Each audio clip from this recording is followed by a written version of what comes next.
Magandang umaga, ngayon po ay araw ng Biyernes, December 15, 2023. Update po muli sa lagay ng panahon. Ayon sa pag-asa, northeast monsoon o amihan nakakaapekto pa rin sa Luzon, habang easterlies naman nakakaapekto sa nalalabing bahagi ng bansa.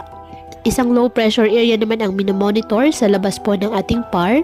Ayon sa pag-asa, sa loob po ng 24 oras, mababa ang tsansa na maging bagyo.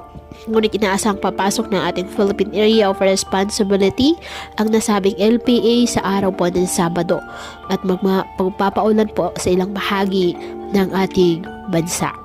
Wala namang gale warning na nakataas ngayon sa anumang baybayin ng ating karagatan, kung kaya malaya pa rin pong makapamalaot ang ating mga kababayang mangingisda at may maliliit na sasakyang pandagat. Ngayong araw, ang Metro Manila at nalalabing bahagi ng Luzon, bahagyang maulap hanggang sa maulap na kalangitan with isolated light rains dahil po sa amihan. Ang Visayas at Mindanao, bahagyang maulap hanggang sa maulap na kalangitan with isolated rain showers or thunderstorms dahil po sa easterlies at localized thunderstorms. Kaya patuloy po na pinag-iingat ang ating mga kababayan sa banta pa rin ng mga pagbaha at pagguho ng lupa at ugaliin po na magdala palagi ng payong o kahit anong panangga sa ulan o di ka naman sa init ng araw kapag lalabas ng ating mga tahanan. At yan po muna ang update sa lagay ng panahon ngayong araw. Muli patuloy po tayo na mag-ingat at palaging tandaan, God loves you. Stay safe and God bless.